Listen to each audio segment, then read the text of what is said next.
Hello, welcome to part two of our video series on business plans. It's me, Andrew, again, and this is Eros.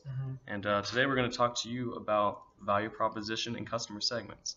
So, essentially, what a customer segment is, it's a pretty much what customers or a group of customers you're trying to target with your product or service. And they can have many things in common. There's usually a few things that are similar between them. These could be their demographics, which are essentially the characteristics of your target market. Now, according to Investopedia, these can include age, race, sex, economic status, level of education, income level, employment, etc. There's a lot larger list on there. So those are just the basics. Then you got your psychographics. That's essentially what your target market does in their free time. So just their free time activities, watching TV, playing video games, anything like that. And then lastly, we got your geographics. And so that's essentially where your target market is located. And so that could be where they live or where they spend most of their time at. And so when you get this customer segment down, you got to ask a few questions. What needs does your customer segment have, and what problems do they need solved? And answers to these questions is your value proposition, and essentially that's what value you have to offer to these customers.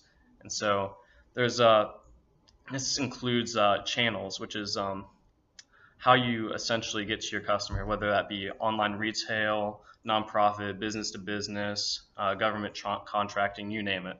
But we'll get more into channels on our next video because that's what that one's all about.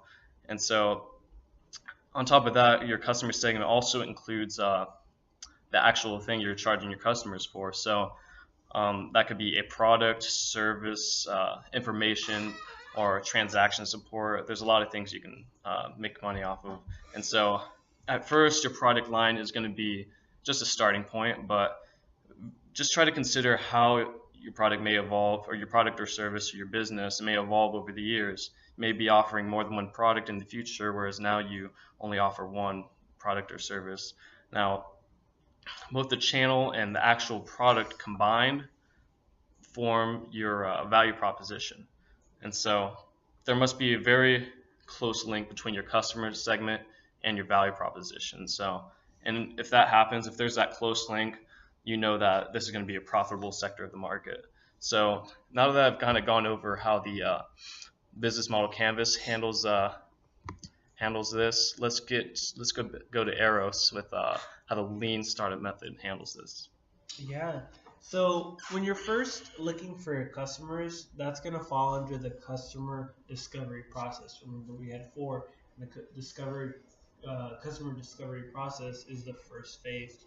Now, when talking about your customer discovery process, you have to first think, since you are a startup, you don't have actual material telling you who your customers already are. Unlike established firms, they already have data on their customers. They know who's buying their product, so it's easy for them to say, "Well, we'll mold a product specifically to a customer that we already have." Unfortunately, those startups don't have or don't know who their customers are yet. So what you do is that you want to start with a small group and really get to know that group, refine your product before you launch to a large group, right? And these you can call your early adapters or your early evangelists, as Steve Blank likes to call them. So there's a great diagram that I like to use, especially when you're looking for your first 50 customers, and it's made of 5 traits that you should look for in a customer that you plan to work with initially before you launch to the mainstream market. So the first thing you want to look for is to make sure that someone has a problem that you think you could help provide a solution to. Secondly, you want to make sure that they're aware of the problem, because even if someone has a problem, if they're not aware of it, they're not going to give you the time of day, because they're going to think that since they're not aware of it, you're just wasting their time. So another thing is you want to make sure that they've actively been looking for a solution, because that shows you that there truly is genuine interest, that this is a huge problem which has pushed them to look for a solution themselves. And then the fourth one is if you find them that they actually created a makeshift solution out of their own parts or themselves, that shows genuine interest for a solution. I mean, that means that they weren't able to find a solution anywhere else.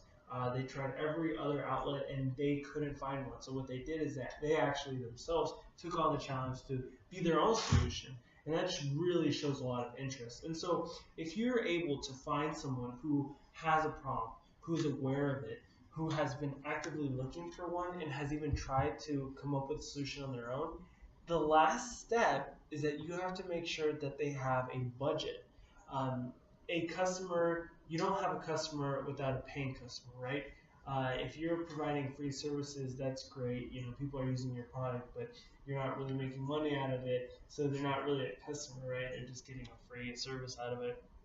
So really, when you're starting out, especially if you're using the lean startup method, you want to look for people like that fulfill those type of qualities.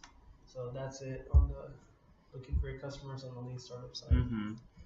Now tell us a little more when it comes to value proposition. Sure. So before we put, I guess what we're going to look for on the customers, we have to really establish ourselves and what we represent. So in a lean startup, you're going to want to first come up with your core values.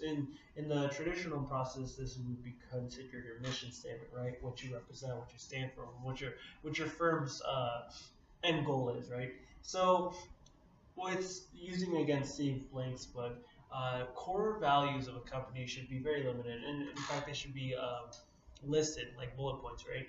Very short, but very genuine, which means that every single action that comes out of a company is going to be directed back to those core values. So if you're reflecting on your business practices, you have to ask yourself, have we really filled our core values? So for example, with our project, since we do work with elderly people, we thought that one of the great things we want to do is to, one, be incredibly ethical, especially in a world where there's so much scam and fraud for elderly people, right?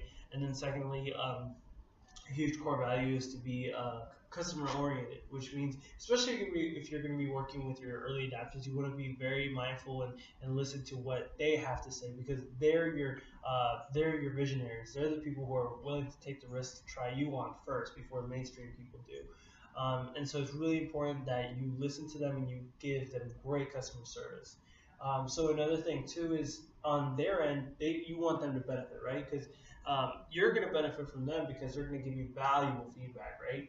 But they need some benefit as well. So one of the things that we have with our company is that one of the benefits is that we want to give people peace of mind. And another benefit is that we want to preserve the value of memories, right?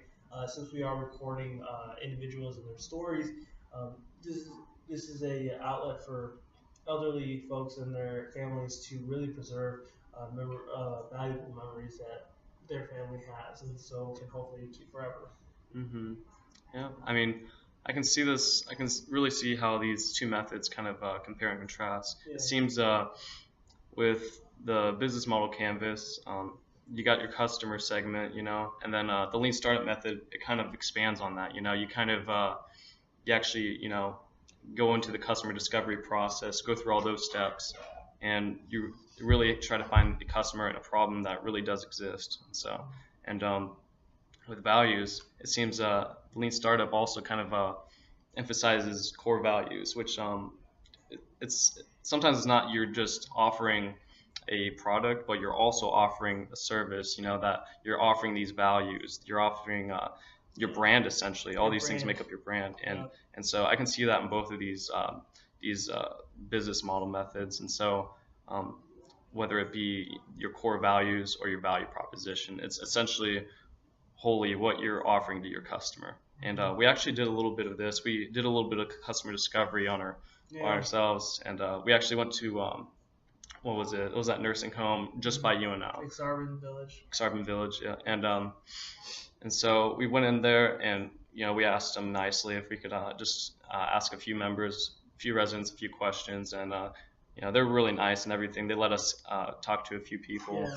And we followed the pyramid, the 5 steps. Yeah, we followed the 5 steps just to test it out, and we actually found quite a few early adapters, which is kind of amazing because finding an early adapter, that's something really rare. Like it's like 1 in like 50 people. You know, it's Yeah, I mean, you should be prepared to get a lot of rejections and no's, and we got a lot of yeses, which was really surprised us. And that really tells us that there are a lot of problems in the elder care industry that aren't being solved, and so that's what leads us to believe that our company idea, Rest Assured, could potentially grab a large market share. So I think that's. Do you have anything else to add to that, Eros? Or Well, yeah, like so another thing that, especially if you're going to be looking at your first customers, you want to first make sure that each individual that you're looking for example, we have our target customer, right? For example, for us, it's the elderly person, or otherwise their family, right? Because those are the two people. But there are some people that get in between you and your customer, your chosen customer, and those I like to consider, they could be influencers, they could be sabotagers, they could be purchasers, or they could be decision makers. And so the perfect example of this, for example, is imagine a child wants a gift for Christmas, right? They are the target audience, especially for toy manufacturers. Yet it's not the child who buys the toy, right? So what they are is they turn out to be an influencer because they will nag and cry until they get that gift. And so a smart company knows that, right? And so what they'll do is that they'll go after purchasers and they'll go after decision makers. For example, let's perhaps say that the mother is the decision maker in the household, right? She's not going to buy it. Perhaps it's the dad who is the purchaser, but she's the one that says, you know what, we're going to buy him this. And if a husband's smart, he's going to go ahead and comply, right? And so you're going to make sure that that happens. And, a sabotager or potential sabotager could be a sibling who's like, no, you don't get him that. Or if you're going to get him that, you have to give me this. And, makes a huge complication or huge problems. And so it's really, you got to keep those in the back of your mind, especially when you're going out in public and doing these surveys or these customer discovery processes, your early evangelists. You want to make sure, like for example, in our process, it would have been smart, or we did go with it. We understood that our target audience was the elderly people, especially when we were going to go interview them, and we understood that it was going to be people in the retirement home, like their friends or their families, that would be the influencers, right? Yet when it comes down to who's going to actually pay, that's really interesting because of all the laws and all how the market's split up. You could be getting money from their social security checks, their pensions, or personal just savings, right? This was really interesting to see who the purchasers and who the decision makers are, because it could still be them because they could be independently choosing to live there, or perhaps it's a family who pushed them or moved them to live in a retirement home. So really important things to keep in the back of your mind when you're going after new customers. Definitely. So it seems both of these methodologies kind of utilize the aspect of a target market or a customer segment, essentially the same thing. And so I see a lot of similarities, and that's kind of each one has its own unique things that make it stand out, its own approach to the business startup model. And so it's really cool to kind of see how these two models take the approach. So again, thanks for listening.